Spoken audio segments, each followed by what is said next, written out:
പിടുത്തൊന്നുമില്ല. അങ്ങനെ 2 മീനെങ്കിലും കറി വയ്ക്കാൻ കിട്ടുമായിരുന്നു. അതിന് മൂപ്പർക്ക് അവിടുത്തെ ആൾക്കാരെല്ലാവരും കൂടി വലിയൊരു പ്രമോഷൻ കൊടുത്തു. അത് പണ്ട് തന്നെ. എന്താ അമ്മേ, സുഖമില്ല? എന്നിട്ടോ ഡോക്ടറെ കാണിച്ചോ? ആ, പനിയാ? ഇപ്പം എല്ലാവർക്കും ഉണ്ടമ്മേ പനി. വരാത്ത മുന്നേ വരുന്നു തോന്നുമ്പോഴേക്കും കൊണ്ട് കാണിക്കണം. എന്നാൽ ആയിക്കോട്ടെ. ഞാൻ വരാം. ശരി എന്നാൽ. ഇല്ലല്ലേ, പോയിട്ടില്ല. പിന്നെ അച്ഛൻ ഇവിടെ ഉണ്ട്. ജിഷ പണിക്ക് വരും. ഇപ്പം ഞാൻ വന്നു കഴിഞ്ഞപ്പോൾ അവൾ തിരിച്ചു പോകുമെന്നാണ്. ഇല്ല ഞാനിപ്പോൾ തന്നെ എത്താം. ശരി എന്നാൽ. സുഖേട്ടാ, എന്താ പ്രശ്നം? അതെ, അമ്മയ്ക്ക് സുഖമില്ല, അത്ര പനിക്കുന്നു. ഇന്നലെ രാത്രി ആശുപത്രി കൊണ്ടുപോയി എന്ന് പറഞ്ഞു. ഇപ്പം വീട്ടിലുണ്ട്. ഇപ്പം അമ്മ എന്നെ ഇപ്പം തന്നെ പോകാൻ പറഞ്ഞിരിക്കുന്നു. അങ്ങനെയാണല്ലോ, ഇത്തിരി പനി വന്നു കഴിഞ്ഞാൽ എന്നെ കാണണം അമ്മയ്ക്ക്. അല്ലെങ്കിൽ പനി കൂടി എന്ന് പറയും. പിന്നെയും വിളിക്കും പോയില്ലെങ്കിൽ. ഞാൻ എന്നാൽ പോകട്ടെ. ഞാൻ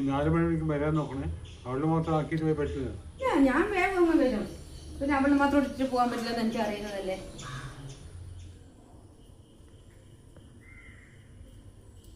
എന്നാ ഞാൻ പോകട്ടെ. എന്നാ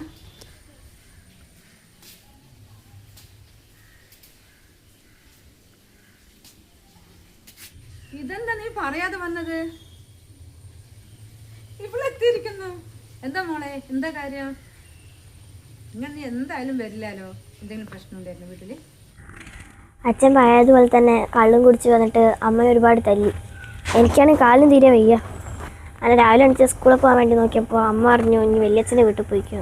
അന്നേരം കാലും കാണിച്ച് അമ്മ ജോലിക്ക് മുമ്പേ ഞാൻ ഇങ്ങോട്ട് വന്നതാണ്. അവനോട് എത്ര പറയുന്നു, ഒന്നും പണ്ട് കാര്യമില്ല. അവൻ നന്നായില്ലേ? മോള് കുറച്ച് ദിവസം കൂടി ഇരുന്നിട്ട് എന്നിട്ട് പോയാൽ മതി. എന്താ വലിയച്ഛൻ ഇങ്ങനെ? വലിയച്ഛനൊന്നും കള്ളു കുടിക്കത്തില്ലല്ലോ. എന്നാലും എനിക്ക് അമ്മനെ അവിടെ ഒറ്റയ്ക്കാക്കിയിട്ട് ഇങ്ങോട്ട് പോകുന്ന എന്തോ പോലെ. അവനെ നിന്റെ വലിയച്ഛനും നിന്റെ അച്ഛമ്മയും കൂടി കേട് പറ്റിയതാ. അവൻ പണ്ടേ കുറച്ച് കള്ളൊക്കെ കുടിക്കും നിന്റെ അമ്മനെ കല്യാണം കഴിക്കണം മുന്നേ തന്നെ. അപ്പം ഞാൻ പറയും ഇവരാതും സാരില്ല, അതൊന്നും സാരില്ല, അതൊക്കെ ശരിയാവും പറഞ്ഞു. ഇപ്പം എന്തായി? അവളുടെ ഭാവിക്ക് കേട് വരുത്താൻ വേണ്ടിയിട്ട്. മോളതൊന്നും ഓർത്ത് വിഷമിക്കേണ്ട. വലിയച്ഛൻ പറയും പോലെ നീ കുറച്ച് ദിവസം ഇവിടെ നിൽക്ക്. അല്ലെങ്കിൽ ഇനി അവൻ കുറച്ച് കുരുത്തക്കേട് കാണിച്ചിട്ട് നിന്റെ അമ്മ ഇവിടെ വന്ന് നിൽക്കട്ടെ. നിന്റെ ഇവിടെ നിന്ന് ജോലിക്ക് പോയിക്കോ. നീ മോൾ ഇവിടുന്ന് പഠിക്കാനും വയ്ക്കോ. നീ എന്ത് ചെയ്യാനാ? തല്ലും കൊണ്ട് എത്ര ഇരിക്കാനാ അവിടെ? പിന്നെ എന്നാൽ ഞാൻ പോകട്ടെ സുഖേട്ടാ. മോളെ ഞാൻ എൻ്റെ വീട്ടിലേക്ക് പോകണം കേട്ടോ. അമ്മയ്ക്ക് സുഖമില്ലാന്ന് പറഞ്ഞിട്ട് വിളിച്ചിരിക്കുന്നു. എന്നാൽ ശരിയേ. മോളെന്തായാലും അകത്ത് ഇട്ടാ, അതിന് വന്നില്ലേ?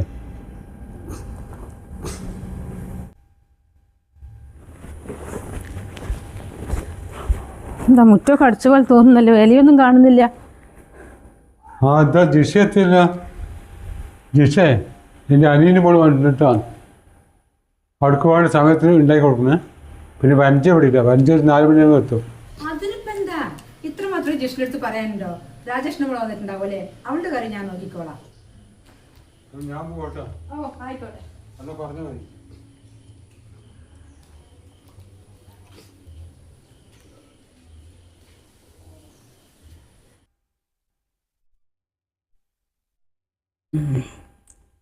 അല്ല, നീ എപ്പോഴാടി വന്നത്?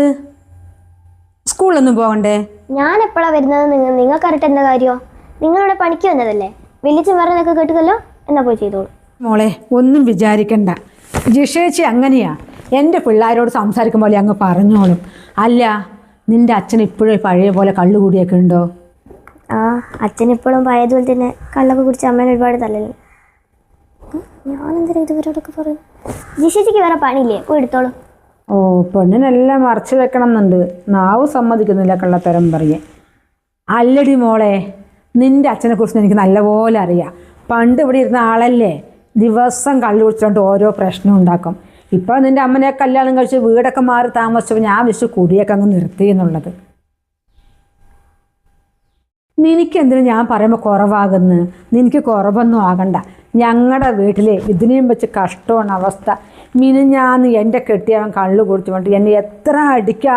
അതാണ് കാൽ ജിസ്റ്റേഷൻ ഞൊണ്ടി വന്നത്. വയ്യ മോളെ, കാലിട്ട് വടി കൊണ്ടുപോയി മഹാഭാവി 4 അടി തന്നു. പുറത്തിട്ടും അടിച്ചു. തടുക്കാമെന്ന് എൻ്റെ മക്കളിനെയും അടിച്ചു. അത് എന്തിനാ അടിക്കണമെന്നൊരു എനിക്കൊന്നും അറിയുന്നില്ല മോളെ. പണിക്ക് പോവുക, കള്ളു കുടിക്കുക, വീട്ടിൽ വരിക, പ്രശ്നം ഉണ്ടാക്കുക. ആ പോലീസ് ഇപ്പോൾ ഏൽപ്പിക്കണം വിചാരിച്ചതാണ് ഞാൻ. കള്ളു കുടിച്ച് വന്ന് വീട്ടിൽ പ്രശ്നം ഉണ്ടാക്കിയത് പറഞ്ഞിട്ട് പോലീസ് പിടിച്ച് കൊണ്ടുപോയാലേ കള്ളിൻ്റെ ഡോസ് കഴിയുമ്പോഴേ അവരങ്ങ് പറയും നീ പ്രശ്നമൊന്നും ഉണ്ടാക്കരുത് കേട്ടോ, വെക്കോന്ന് പറഞ്ഞാൽ അവരങ്ങ് പറഞ്ഞേക്കും. ഓ, അപ്പം നീ ഇത്ര നീളമുള്ളെങ്കിലും നല്ല പരിചയം ഉണ്ടല്ലേ പോലീസിൽ ഏൽപ്പിക്കലൊക്കെ.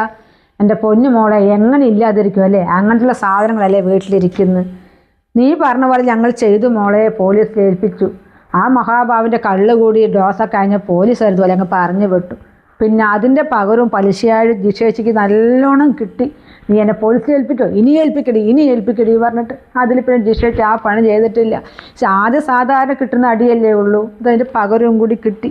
ഇനി സംസാരിച്ചത് സമയം കളയണ്ട, നിൻ്റെ വലിയമ്മ ഇപ്പോൾ വന്ന് എന്നെ വഴക്ക് പറയും. ഞാൻ ചോറ് കറി ഉണ്ടാക്കട്ടെ. ജിഷേച്ചി ഞാനിപ്പോൾ നിങ്ങളോട് പറഞ്ഞു, നിങ്ങൾ വേറെ ആരോടും പറയരുത് കേട്ടോ. എൻ്റെ അമ്മ പറഞ്ഞിട്ടുണ്ട് ഇത് ആരോടും പറയരുതെന്ന്. ഞാൻ അറിയാതെ എനിക്ക് ഓർമ്മയില്ലാതുകൊണ്ട് ഞാൻ പറഞ്ഞു പോയതാ.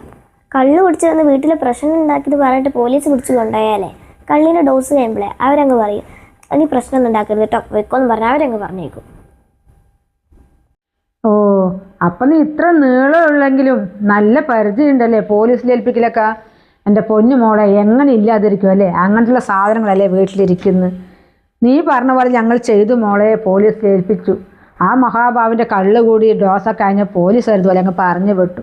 പിന്നെ അതിൻ്റെ പകരവും പലിശയായി ജിഷേച്ചിക്ക് നല്ലോണം കിട്ടി.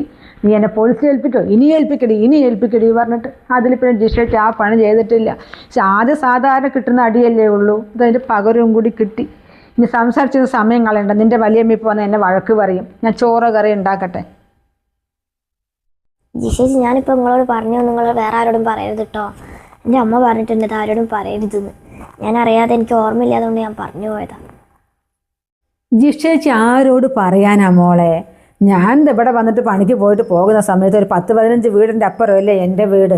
പോകുമ്പോൾ ചിലപ്പോൾ ആൾക്കാർ ചോദിക്കും ജിഷേച്ചി എന്തൊക്കെയുണ്ട് വിശേഷം, വനജേച്ചി എന്ത് ചെയ്യണു എന്നൊക്കെ. അപ്പം മറ്റേ അറിയാണ്ടിങ്ങ് പറഞ്ഞു പോയാ മോളെ ജിഷേച്ചി അറിഞ്ഞുകൊണ്ട് പറയില്ലേ, അറിയാണ്ട് പറഞ്ഞ് എന്നെ തെറ്റിദ്ധരിക്കരുതേ. നമ്മുടെ രണ്ടാളും സെയിം അവസ്ഥയായതുകൊണ്ടേ ഞാനും എൻ്റെ കാര്യം ആരോടും പറയില്ല. അപ്പം മോള് പറഞ്ഞപ്പോൾ അങ്ങ് പറഞ്ഞു എന്ന് മാത്രമേ ഉള്ളൂ. ഞാൻ നേരത്തെ അടുക്കിയ വാര തുടക്കൊന്നും ചെയ്തിട്ടില്ലല്ലേ, നീ എന്തെങ്കിലും ഒന്നും എന്നെ സഹായിക്ക് പെണ്ണേ, ഇങ്ങനെ വെറുതെ ഇവിടെ നോക്കി ഇരിക്കാണ്ട്. പിന്നെ പണിയെടുത്ത് തരാം. ജിഷേച്ചില്ലേ ഇവിടെ പണിക്ക് വന്നത്, അപ്പോൾ ജിഷേച്ചി എന്നെ ഇവിടുത്തെ പണി ചെയ്താൽ മതി.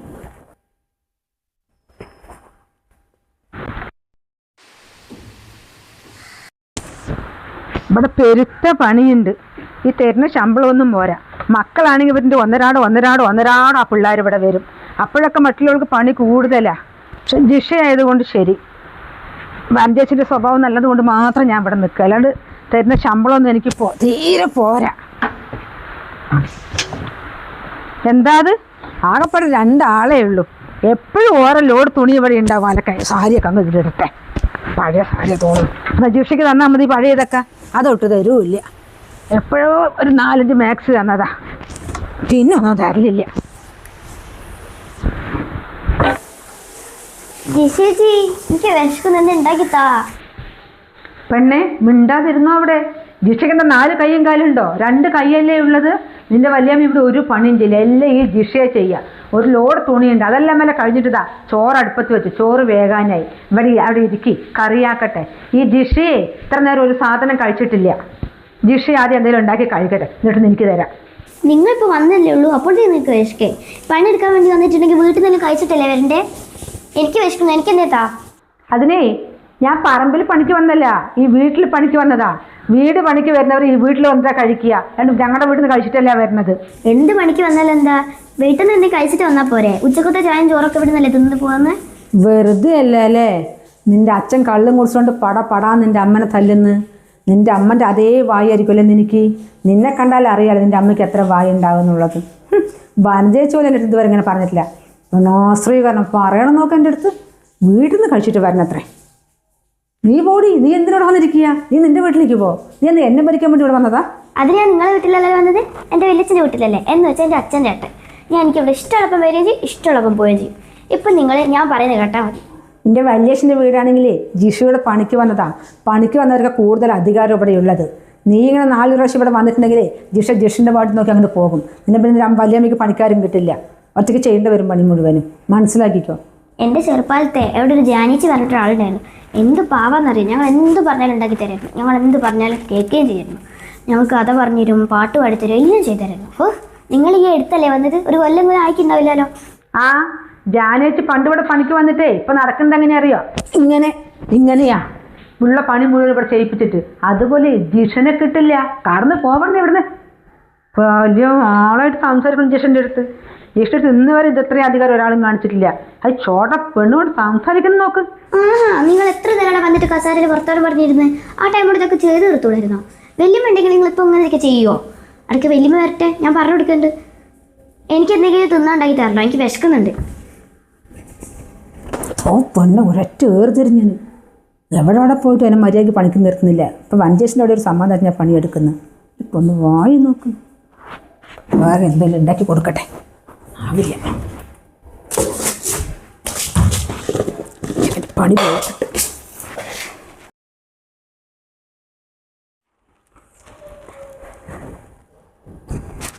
ആഹാ ജിഷേച്ചി, ജിഷേച്ചി, നിങ്ങൾ എത്ര നേരം ഇവിടെ കിടക്കലായിരുന്നോ? വെറുതെ അല്ലേ താഴെന്നൊരു അനക്കവും കേൾക്കാഞ്ഞ്. അവിടെ പാത്രമൊക്കെ എത്ര കെഗ്ഗാനുണ്ടെന്നറിയോ? പോയി കേൾക്കിക്കേ. അയ്യോ ഇതെന്താ ഇവിടെ കിടന്നത്? ഞാൻ മോളെ ഞാനറിയില്ല. ഞാൻ അവിടെ അടിച്ചു വാരിക്കൊണ്ടിരിക്കുകയായിരുന്നു. അപ്പോൾ ഞാൻ കിടക്കുന്നുണ്ടായിരുന്നു അല്ലേ? അയ്യോ ചിലപ്പോൾ തലകറിഞ്ഞ് അങ്ങനെ വീണതായിരിക്കും. പിന്നെ നിങ്ങൾ വെറുതെ ഉടായപ്പെടുക്കല്ലേ കേട്ടോ. നിങ്ങളെടുത്ത് ബെഡ് കണ്ടപ്പോൾ കിടന്നാൽ എനിക്ക് നല്ലോണം മനസ്സിലാക്കി. അല്ലെങ്കിൽ അടിച്ചു കഴിഞ്ഞാൽ പിന്നെ എന്തിനാ നിങ്ങൾ ഫാൻ ഇട്ടത്? നിങ്ങൾക്ക് ഇവിടെ കിടക്കാനാണെങ്കിൽ എന്താ വീട്ടിലിരുന്നാൽ പോരെ? നിങ്ങളെ ഭർത്താവിന് എന്താ ജോലി? എൻ്റെ ഭർത്താവോ? എൻ്റെ ഭർത്താവ് ഒരു ജില്ലാ കളക്ടർ ആയിരിക്കണം എന്നായിരുന്നു മോളെ എൻ്റെ ആഗ്രഹം. എൻ്റെ അമ്മ ഒരു കളക്ടറിൻ്റെ വീട്ടിലായിരുന്നു പണിക്ക് പോകുന്നത്. അപ്പം ഞാൻ ഇടയ്ക്കിടയ്ക്ക് അവിടെ പോകും. ചിലപ്പോൾ എൻ്റെ അച്ഛൻ പൈസ വേണം എന്നിട്ട് എന്നെ പറഞ്ഞു വിടും. അപ്പോൾ ഞാൻ എൻ്റെ അമ്മേൻ്റെ അടുത്ത് പറഞ്ഞ പൈസ 100 50 വാങ്ങി എൻ്റെ അച്ഛനോട് കൊടുക്കാൻ വേണ്ടി ഞാൻ എപ്പോഴും അവിടെ പോകുമായിരുന്നു. അപ്പോൾ ആ കളക്ടറിൻ്റെ ഭാര്യയും കൂടെ ആ കാറിലിരുന്ന പോക്ക് കാണുമ്പോൾ ഞാനിങ്ങനെ നോക്കും. അപ്പോൾ ഞാൻ തീരുമാനിച്ചാണ് ഞാൻ കല്യാണം കഴിക്കാൻ ഒരു കളക്ടറിനെ ആയിരിക്കും എന്നുള്ളത്. വലിയ ആഗ്രഹം ഉണ്ടായിരുന്നോ? അപ്പോൾ ജിഷേരി ചെറുപ്പത്തിൽ വലിയ പൈസക്കാരായിരുന്നു? പൈസക്കാരൊന്നും അല്ല മോളെ. എൻ്റെ അച്ഛന് പണിയും തൊരൊന്നുമില്ല. അത് കാരണമല്ലേ എൻ്റെ അമ്മ കളക്ടറിൻ്റെ വീട്ടിൽ പണിക്ക് പോകുന്നത്. ഞാൻ അവിടെ ഇടയ്ക്കിടയ്ക്ക് പോയി ആ കളക്ടറിൻ്റെ മോൾ ഞാനാണ് വിചാരിച്ചു. അവരുടെ മോളുണ്ട് നല്ല ഭംഗിയുള്ള കുട്ടി. അപ്പോഴും ഞാൻ വിചാരിച്ചു അത് ഞാനാണ് സ്വപ്നം കണ്ടു. അങ്ങനെ ഞാൻ വിചാരിച്ചു കല്യാണം കഴിക്കണം, ഒരു കളക്ടറിനെ കല്യാണം കഴിക്കുള്ളൂ എന്ന്. അങ്ങനെ കല്യാണ പ്രായമൊക്കെ ആയപ്പോൾ എൻ്റെ അച്ഛൻ പറഞ്ഞു കല്യാണം കഴിക്കണ്ടേ മോളേന്ന്. അപ്പോൾ എൻ്റെ അമ്മ പറഞ്ഞു നല്ലൊരു ചെക്കനെ കെട്ടിച്ചു കൊടുക്കാന്നുള്ളത്. അങ്ങനെയാണ് ഞങ്ങളുടെ അടുത്തൊരു കുളവുണ്ട്. അവിടെ ഒരുത്തൻ മീൻ പിടിക്കാൻ വരുന്നുണ്ട്. ഇത്ര പോന്ന മീൻ പിടിച്ച് എൻ്റെ അച്ഛൻ വാങ്ങിക്കൊണ്ടു. അത് കടമാണത്രേ. ഞങ്ങളുണ്ടോ അറിയുന്നത്. അവനൊരു ദിവസം ഞങ്ങളുടെ മുന്നിൽ വന്ന് പിണക്കും ഉണ്ടാക്കലും വഴക്കുണ്ടാക്കലും അടിൻ്റെ വക്കെത്തിയപ്പോൾ എൻ്റെ അച്ഛൻ പറഞ്ഞു നീ വഴക്കുണ്ടാക്കണ്ട, നീ കല്യാണം കഴിക്കുകയാണെങ്കിൽ എൻ്റെ മോളെ എനിക്ക് കല്യാണം കഴിച്ചു തരാമെന്ന്. എൻ്റെ മോളെ പിന്നെ അവൻ്റെ സന്തോഷം ഒന്നും പറയണ്ട. ചൂണ്ടയിടുമ്പോൾ പിന്നെ വെള്ള ഷർട്ടും വെള്ള മുണ്ടൊക്കെ ഇട്ടിട്ട് അങ്ങ് വരും. ഞങ്ങളുടെ വീട്ടിൻ്റെ അടുത്തുനിന്ന് ഇങ്ങനെ നിൽക്കും. വലിയ മീനൊക്കെ പിടിച്ച് എൻ്റെ അച്ഛന് കൊടുക്കും. അങ്ങനെ ആ കുരുക്കാണ് ഈ താലി പറയുന്ന മോൾ കേട്ടിട്ടുണ്ട്. ആ താലി പറഞ്ഞൊരു കുരുക്കൻ്റെ കഴുത്തിൽ വീണ്ട്. പിന്നെ ആ ചങ്ങാതിൻ്റെ അടിയും തൊഴിയും കൊണ്ട് എനിക്ക് ആവശ്യമായിപ്പോൾ അതാണിപ്പോൾ കിടക്ക് കണ്ടപ്പോൾ തളർന്ന് അങ്ങനെ കിടന്ന് പോയതാ മോളെ. ശരി ഞാൻ പറയാം. വലിയ ഞാൻ പറയാം. ഓക്കെ ജിഷേച്ചി, വലിയ ഒരു 1/2 മണിക്കൂർ കൊണ്ട് വരുന്നു പറഞ്ഞിട്ടുണ്ട്. വന്നിട്ട് പോയാൽ മതി കേട്ടോ. 1/2 മണിക്കൂർ കഴിയും പറഞ്ഞോ വല്യമ്മ? ആയിക്കോട്ടെ, ഞാൻ വല്യമ്മ വന്നിട്ടേ പോകൂ. അല്ലാണ്ട് നിന്നെ ഇവിടെ ഒറ്റയ്ക്കാക്കിയിട്ട് ഞാൻ പോകുമോ? അപ്പം ഇവിടെ സ്നേഹമൊക്കെ ഉണ്ടല്ലേ. നേരത്തെ ഞാൻ വല്യമ്മൻ്റെ ഫോൺ വന്നപ്പോഴേ ഞാനങ്ങ് പോയി. ആ കഥ മൊത്തം പറഞ്ഞില്ല. ഇപ്പോഴും ജിഷേച്ചിൻ്റെ ഭർത്താവ് മീൻ പിടിക്കാൻ പോക്കുണ്ടോ? അയ്യോ മോളെ ഇപ്പം മീൻ പിടുത്തൊന്നുമില്ല. അങ്ങനെ 2 മീനെങ്കിലും കറി വയ്ക്കാൻ കിട്ടുമായിരുന്നു. അതിനെ മൂപ്പർക്ക് അവിടുത്തെ ആൾക്കാരെല്ലാവരും കൂടി വലിയൊരു പ്രമോഷൻ കൊടുത്തു. അത് പണ്ട് തന്നെ. കുളത്തിൽ ചൂണ്ടിടാൻ പോകുന്ന ആൾക്കാർക്ക് പ്രമോഷനോ? സത്യ. ഇപ്പോഴല്ലേ മോളെ വാഷിംഗ് മെഷീനും വീട്ടിലെ അലക്കും പൈപ്പും അതും ഇതൊക്കെ വന്നത്. പണ്ടെങ്ങനെയാണ് ഞങ്ങളുടെ ചെറുതിലൊക്കെ കുളമാണ്. ഞങ്ങളെല്ലാവരും കുളത്തിൽ അലക്കാനും പിന്നെ അധികം സ്ത്രീകളൊക്കെ കുളിക്കുന്നതൊക്കെ കുളത്തിലാണ്. മൂപ്പൊരു ചൂണ്ടയിടാൻ പോയി ഒരു അലക്കുന്ന കല്ലിൻ്റെ മേലെ ഒരൊറ്റ ഇരിപ്പാണ്. പെണ്ണുങ്ങൾ വന്നാൽ അങ്ങനെ അലക്കാൻ മാറുകയും കൊടുക്കില്ല. മൂപ്പരെ ചൂണ്ടയിടുന്ന അവിടെ നിന്ന് അങ്ങോട്ടും ഇങ്ങോട്ടും മാറില്ല. സഖി കെട്ടും അവിടുത്തെ പെണ്ണുങ്ങൾ. അങ്ങനെ എല്ലാവരും കൂടി പോയി ഭർത്താക്കന്മാരെ വിളിച്ചിട്ട് വന്നു. അവരെന്ത് ചെയ്തു മോളെ? എല്ലാവരും ചുറ്റും അങ്ങ് മൂപ്പരൻ്റെ വളഞ്ഞിട്ട് ഇത്രയും പോകുന്നൊരലക്കുകയല്ല. എനിക്കിപ്പോൾ കേൾക്കുമ്പോൾ ശരിയാണ് വരുന്നത്. അയാൾ മൂപ്പൻ്റെ നിൽപ്പ് കണ്ടിട്ടേ ഇപ്പോഴും ഇങ്ങനെ കണ്ണിൽ കിടന്ന് കളിക്കുക. ആ അലക്കുകല്ല് എല്ലാവരും കൂടെ മൂപ്പൻ്റെ തലയിൽ അങ്ങ് വെച്ച് കൊടുത്തു. നീ ഇനി ഈ അലക്കുകല്ല് മേലെ താഴെ ഇട്ടിട്ടുണ്ടെങ്കിൽ നിൻ്റെ പല്ല് മുഴുവൻ തല്ലിക്കൊഴിക്കുന്ന മൂപ്പൻ്റെ അടുത്തൊരു വാണിങ്ങും കൊടുത്തു. മൂപ്പരെന്ത് ചെയ്ത് ഈ അലക്ക് കല്ല് ഇങ്ങനെ തലയിൽ വെച്ചിട്ട് കണ്ണിന്ന് മോളെ മഴയൊക്കെ പെയ്താൽ മലമ്പനെ പാറിന്ന് ഇങ്ങനെ വെള്ളം ഒഴുകില്ല അന്ന പോലെ ഇങ്ങനെ ഒഴുകുന്നു. എൻ്റെ അടുത്ത് ആരോ വന്ന് പറഞ്ഞു, ജിഷേ നിൻ്റെ ഭർത്താവ് അതാ അലക്ക് കല്ല് തലയിൽ വെച്ച് നിൽക്കുന്നു എന്ന്. ഞാനങ്ങ് പാഞ്ഞു അവിടുത്തെ ആൾക്കാരോടൊക്കെ പറഞ്ഞ് അവരുടെയൊക്കെ കാല് പിടിച്ച് കരഞ്ഞ് മൂപ്പര് പിന്നെ അലക്കല്ല് താഴെ ഇടിയിപ്പിച്ചു. എല്ലാവരും കൂടി വന്നിട്ട് ഒരു മാപ്പ് പറഞ്ഞപ്പോൾ ഇടിയിപ്പിച്ചു. എൻ്റെ പൊന്നു മോളെ, അതിൽ പിന്നെ മൂപ്പര് കുളം അവിടെയാണെങ്കിൽ മൂപ്പര് ഇങ്ങനെയാണ് പോവുക. പണ്ടൊക്കെ പറയുന്നിട്ടില്ലേ കുളിക്കടവിൽ ഇരിക്കുക എന്നൊക്കെ പറഞ്ഞിട്ട്. ഇപ്പോഴൊക്കെ അല്ലേ മൊബൈലും ടി വിയും അതും ഇതൊക്കെ വന്നത്. ഇപ്പോഴൊന്നും കുളത്തിൽ കുളിക്കാൻ ആരും പോകില്ലല്ലോ. പണ്ട് കാലത്ത് കുളത്തിൽ എല്ലാവരും കുളിക്കൽ. ഈ ചങ്ങാതി ഇങ്ങനെ പൊട്ടത്തരം കാണിക്കണം ആർക്കും അറിയാം. ഓ ഇഷ്ടപ്പെട്ടു പോയി മോളെ, ഒന്നും പറഞ്ഞിട്ട് കാര്യമില്ല. അങ്ങനെ ഇപ്പോൾ വേറെ എന്തൊക്കെയോ ഒരു പണിക്ക് പോകുന്നുണ്ട്. അത് കിട്ടിയത് മുഴുവൻ ഞാൻ പറഞ്ഞില്ല നേരത്തെ, അതന്നെ അവസ്ഥ. കുടിച്ചിട്ട് വരിക. ഇത് വല്യമ്മന്ന് തോന്നുന്നു, ഞാൻ പോയി നോക്കിയിട്ട് വരാം.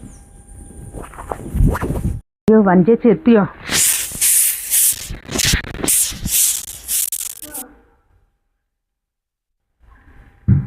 ഭക്ഷണം കഴിച്ചോ? വലിയ നേരത്തെ പോയിട്ടുണ്ടാവും അല്ലേ? ആ വല്യച്ഛൻ പോയി. ജിഷേച്ചി വരലും വല്യച്ഛൻ പോക്കും ഒരേ സമയത്തായിരുന്നു. ഞാൻ എനിക്ക് 2-3 സെറ്റ് കമ്മൽ വാങ്ങിയിട്ടുണ്ട് മോളെ, നോക്കിയോട്ടെ. പിന്നെ അമ്മനെ ഞാൻ വിളിച്ചിട്ടുണ്ടായിരുന്നു കേട്ടോ. നീ 2 ദിവസം ഇവിടെ നിന്നോളാൻ പറഞ്ഞു. ചിലപ്പോൾ അമ്മ നാളെ ഇങ്ങോട്ട് വരും. എന്നാ നോക്ക്. ചേച്ചി എന്നാ ജിഷ പോട്ടെ. ആ പോകുക അല്ലേ?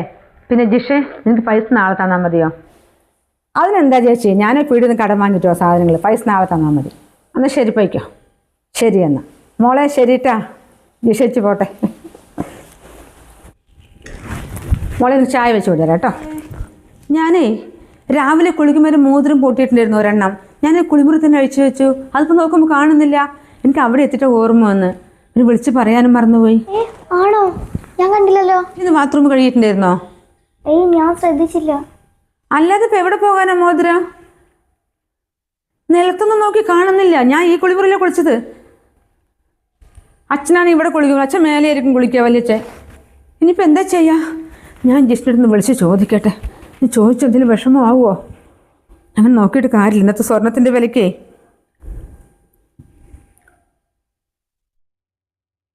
ഹലോ ജിഷേ. ആ നീയേ ഇന്ന് താഴത്തെ കുളിമുറി കഴുകിയിട്ടുണ്ടായിരുന്നോ? വേറൊന്നുമല്ല. പക്ഷേ എൻ്റെ ഒരു പേരിൽ മോതിരം പൊട്ടിയിട്ടുണ്ടായിരുന്നു. ഞാൻ അത് കുളിമുറിയിൽ തന്നെ വെച്ചിട്ട് പോയി. എനിക്കിന് പറയാനും ഓർമ്മയില്ല, എടുത്തു വയ്ക്കാനും മറന്നുപോയി. ഇല്ലേ? പിന്നെ ഇത് എവിടെ പോകാനാ? ഇതാ മോൾ ഇവിടെ ഉണ്ട്, അവളും കണ്ടില്ല എന്ന് പറഞ്ഞോ. പിന്നെ സുധേട്ടൻ രാവിലെ നേരത്തെ പോയതല്ലേ? ഞാനിപ്പോൾ കുളിമുറി മുഴുവനും നോക്കി. ഇല്ല അവിടെ, എവിടെ ഇല്ല.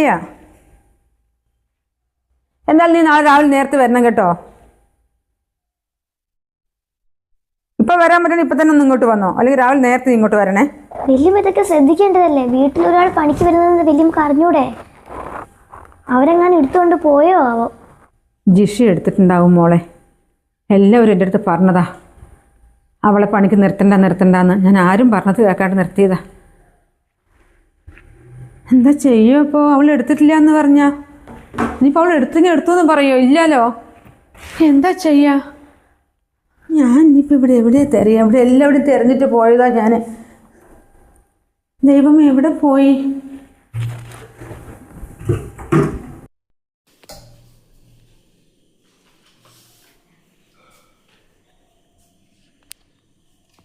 അയ്യോ, ഇതാ ഇവിടെ ഇരിക്കുന്നു. ഞാൻ പൊട്ടിയപ്പോൾ താഴെ വെച്ചതാ. എൻ്റെ ഈശ്വരാ, ഞാൻ ജിഷ്ണുൻ്റെ അടുത്ത് ചോദിക്കുകയും ചെയ്തു. അയ്യോ വല്യമ്മ കിട്ടിയോ? പാവണ്ടായ ജിഷ ചേച്ചി, നമ്മൾ വെറുതെ തെറ്റിദ്ധരിച്ചു.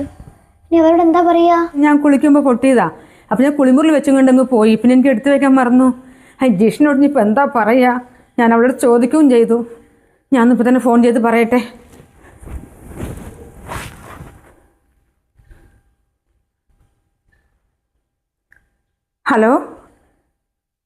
ഹലോ ജിഷേ, മോതിരം കിട്ടിയിട്ടോ? ഒന്നും വിചാരിക്കരുതേ. ഞാൻ കുളിമുറി പോയി നോക്കിയപ്പോൾ കണ്ടില്ല. ആ ബേജാറിൽ പറഞ്ഞു പോയതാ.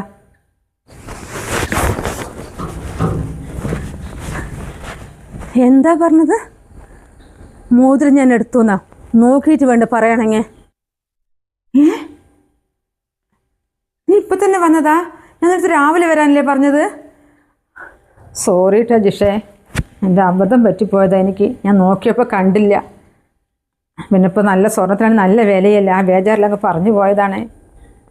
ഒരു വീട്ടു ജോലിക്ക് വരുന്നതേ ഞങ്ങളുടെ വയറ്റിപ്പിഴപ്പിന് വേണ്ടി ഞങ്ങൾ വരിക, മക്കളെ പുലർത്താൻ വേണ്ടിയിട്ട്. അല്ല നിങ്ങളുടെ കക്കാൻ വരുമല്ല. നല്ലോണം രാവിലെ തുടങ്ങി വൈകുന്നേരം വരെ പണിയെടുത്തിട്ടാണ് നിങ്ങൾ പൈസ തരുന്നത്. കക്കുകയാണെങ്കിൽ ഞാൻ ഇത്രയും ദിവസം നിങ്ങളുടെ വീട്ടിൽ വരേണ്ട ആവശ്യമില്ല എനിക്ക്. വേറെ ആരെങ്കിലും നിങ്ങളുടെ വീട്ടിൽ വന്നിട്ട് ഇങ്ങനെ ചെയ്തിട്ടുണ്ടാവും. ആ പേരിൽ ജിഷ്ണ കാണണ്ട, ആ കണ്ണും കൊണ്ട് ജിഷ്ണ കാണണ്ട. ഇന്ന് നിങ്ങളിത് എങ്ങനെയെങ്കിലും കണ്ടില്ല എന്ന് പറഞ്ഞാലോ ഇവിടെ മുഴുവനും ആൾക്കാർ അറിയില്ലേ ജിഷയുടെ ഒന്ന് മോതിരം കിട്ടിട്ട് പോയിന്ന്. ഒരാളെ പറയുമ്പോഴേ ആലോചിച്ചിട്ട് വേണം പറയണമെങ്കിൽ. നിങ്ങളുടെ വീട്ടിലെ പണി ഇനി എനിക്ക് വേണ്ട, ഞാൻ ഈ വീട്ടിലേക്ക് വരുന്നുമില്ല. ഇത്രയും കാലം ഞങ്ങൾ ഇങ്ങനെയല്ല ഞാൻ വിചാരിച്ചത്. വനചേച്ചി നല്ലൊരു സ്ത്രീയാണ് ഞാൻ വിചാരിച്ചത്. പണിക്കാരാണെന്ന് പറഞ്ഞിട്ടേ എന്തും വിളിച്ച് പറയാനുള്ളൊരു സ്വഭാവം ഉണ്ടല്ലോ. ഇനിയും വേണ്ട ഇവിടെ ഒരുപാട് ആൾക്കാർ പണിക്ക് വരണ്ടേ. അപ്പോഴെങ്കിലും ആലോചിച്ചൊരു വർത്തമാനം പറഞ്ഞോളെ. എന്നെ പറഞ്ഞത് പോയിക്കോട്ടെ. വിഷമമുണ്ട് ജിഷ്ടയ്ക്ക്, ഒരുപാട് കുടുംബത്തിൽ വിഷമമുണ്ട്. അതിനെ കക്കില്ല ജിഷ്ട. ജനിച്ചപ്പോൾ എനിക്ക് സമാധാനം കിട്ടിയിട്ടില്ല, പക്ഷെ കട്ടിട്ടില്ല എന്ന് വരെ ആൻറ്റി.